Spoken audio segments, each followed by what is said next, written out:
Good morning. So today we're going to continue our discussion on how to predict price movement in cryptocurrency. In particular, we're going to talk about the order books. I'm really excited to do this video for you because I'm very passionate about this topic. If you haven't seen the first video in the series, just go back and watch that. I'll put a link to it for quick reference.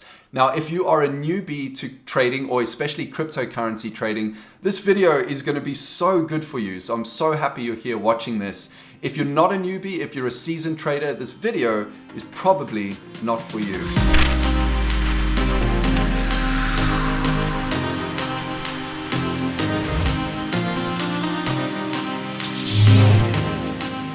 Okay, so we're going to talk about how to predict price movement in cryptocurrency, but in particular in this video, what we're going to focus on is what actually moves price in cryptocurrency. I'd like to start with our friend over here, Mr. Albert Einstein again, who said it's not how much you know that matters, it's how much you understand. What percentage of traders do you think are profitable day in and day out? Well, I'm here to tell you that only 5% of traders are profitable day in and day out, yet there are 95% of traders who have a whole host of technical knowledge. The problem here, I believe, is that they don't have that fundamental understanding of what actually moves price, or they've forgotten about it. They're looking at all sorts of information that has nothing to do with the movement of price. So in this video, we're going to talk about how to actually see out the front of your car and not look at the rear view mirror. I can't wait. Let's get into it. Now, the first thing I want to ask you is, what do you think moves price? So just pause the video for a second, have a think about it if you don't have an answer immediately.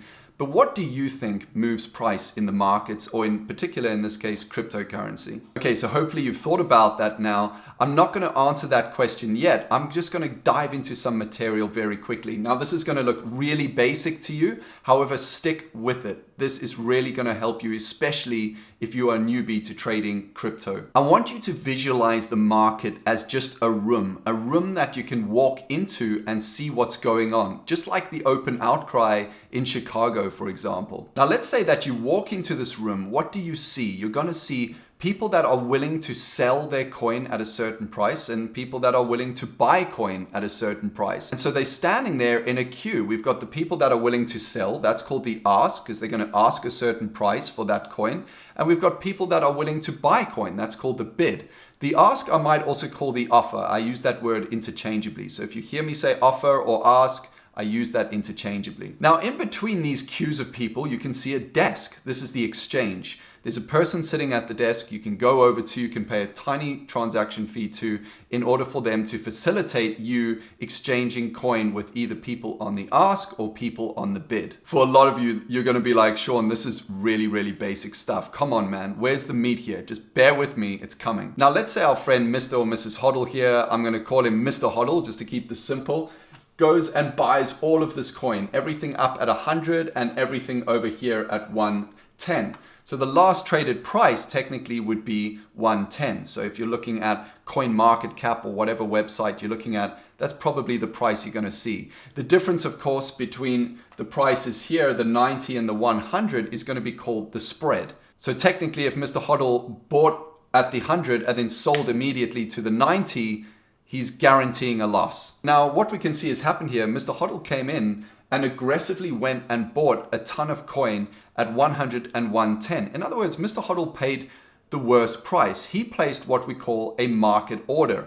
Everyone sitting here have technically placed limit orders. And once those limit orders get filled, then that price gets eaten away unless someone else walks into the trading room, into the market, and queues and is willing to sell at that price. Now, what does that tell you? I want you to think about this for a second. I know this sounds basic, but now let's actually think about this. That means that you can have a ton of volume. You could have hundreds of people coming into this room to aggressively buy or sell coin, but you could also have the same amount of people coming in and queuing up to offer coin at that price or to take coin at that price, depending on whether they're on the bid side or the ask side. Meaning that you can have a ton of volume, you can have very high volume, but hardly any movement in price.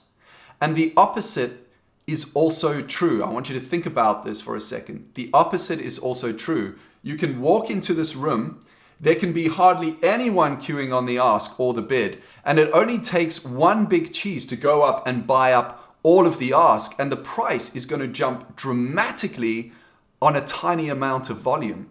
So this can happen. Now, I'm not saying that always happens, but what I am saying is your job is to understand what actually moves price. So let me ask you the question now.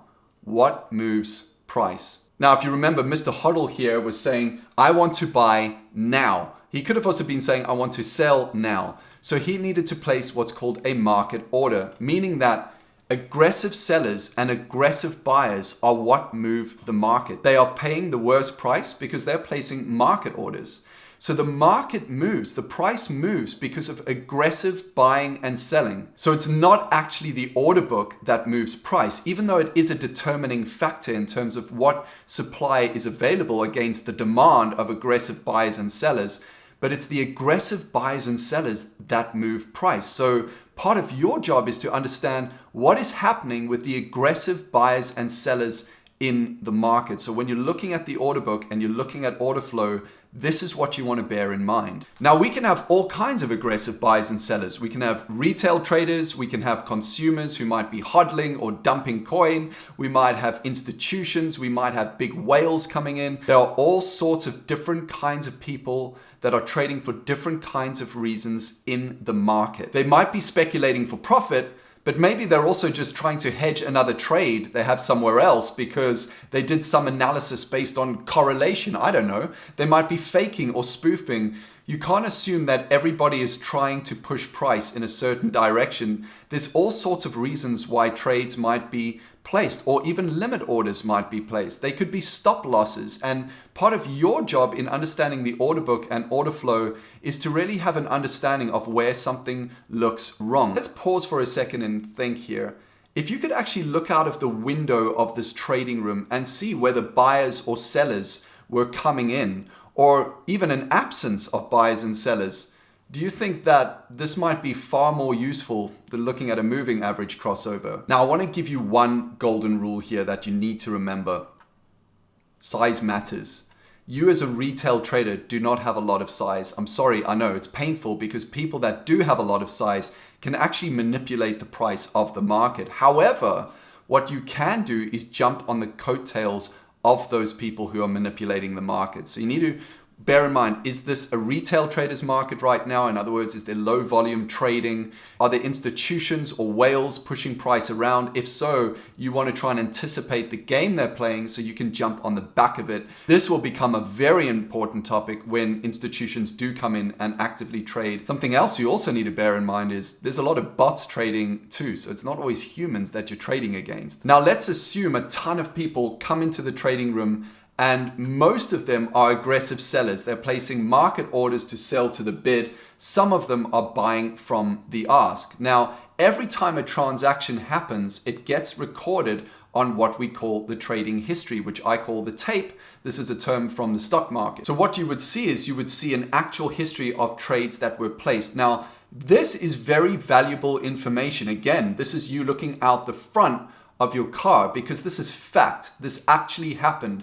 You see, people can walk in and place limit orders, so they can stand here in the queue on the ask and they can stand here in the queue on the bid, and then they can go, tricked you, and then flip around and walk to the other side or just disappear from the room entirely. So they can actually manipulate retail traders by making them think that there's this massive offer wall or there's this massive bid wall, which actually isn't the case. However, when it comes to market orders, these have happened. People have actually put their skin in the game. So this is really useful information. Well, let me ask you the question now. What do you notice? Forget the order book. If you look at the trading history, you can see that about 3 times more people sold to the bid than bought from the ask. So we know that there's been a lot of aggressive selling coming in. Now, this can be very, very valuable information because let's assume that you've seen a lot of this happening and the order book getting more thin. The order book is not static, it's dynamic, it changes. Different people are going to come into the market unexpectedly. It might look like it's a retail trader's market, but actually there could be a whale slowly dumping coin who's going to continue to do that. Your job is to understand that the market can change at any moment and it might not do what you were expecting. Now, there is a way to deal with that, and I want to give you my golden rule number 3 because this is what's going to set you apart from all other traders. Go and trade. Don't paper trade. For those of you here who are watching this now who have paper traded, did you make a profit? You probably did. However, that's how it's engineered and designed. We trick ourselves to say that we can make profit. Everyone who paper trades is profitable. Then when they go and trade for real, they lose money. The place to learn to trade is in the market. Go in, do. Take an amount of money that would be slightly painful if you lost it and go and lose that money. That's my challenge to you, is actually go and lose money by trying not to lose it, because that is how you're going to learn. That's how you're going to learn to trade. Do the screen time. 6 months is what it takes. You watching the order book, understanding the movements of what's happening. It takes 6 months. That's the patience you need to have if you want to become a professional day trader, at least 6 months. Now, cryptocurrency is the best market you could learn to trade in. There are all sorts of different methods and strategies for trading on the order book. Way too much to cover in this video. However, by trading, by actually using your intuition and being in the market, you're going to learn this stuff. The other thing I want to say to you is to find a mentor who trades for a living. The fastest way to learn any skill is to learn from somebody who's already done it. By far, by a magnitude of 10. Go and find a mentor who actually trades for a living and see if they can teach you and mentor you and train you on how to become profitable. But really just go and do. Don't pretend trade. Don't paper trade. Actually take your money and go and trade. If you went to trade at a prop firm, they would give you what's called the depth of market, or otherwise known as the ladder. You would sit there, you wouldn't look at charts, you would look at the ladder. You would be given tons of cash, tons of money to go and trade, and you would be told, go and make money. That is how you would learn to trade. So it's absolutely no different. If you're a retail trader, your job is to come in and to actually do. Now, when recording this video, I knew there was just no way I could leave you hanging. I would need to do another video showing you a real example of where you could actually see price exhaustion, so you can take this knowledge and go and put it into practice. One thing I want to give you right now is a 7-step checklist. You don't have to follow this, but it does give you some questions to ask before you go and place a trade. And these are as follows. Are we in an established trend? Is it going up? Is it going down? Is it ranging? Where is the real support and resistance? Now, again, I probably need to do a whole separate video just on support and resistance, because the way you're being taught to look at support and resistance is pretty wrong. You also need to think about, depending on whether we're in an upward trend, downward trend, or ranging market, who are the traders that are probably looking to take profit at some point, and where did they put their stop losses? Because those stop losses are also going to be limit orders in the order book, and you need to try and figure out where are those. Think about faking and spoofing depending on who the players are in the market. Again, did we exhaust all the buyers and sellers? Who are the players driving the market? Very important one. And finally, the last one, which is really important, especially if it's being consumer-led, is sentiment. So what is the sentiment in the overall marketplace? And there are indicators as well, leading indicators, that will also point you in the right direction of sentiment. I really hope you found this video useful. Let me know whatever questions you have in the comments. I'm definitely going to do another video so we can actually get into some real examples. But until the next one, take care and talk soon.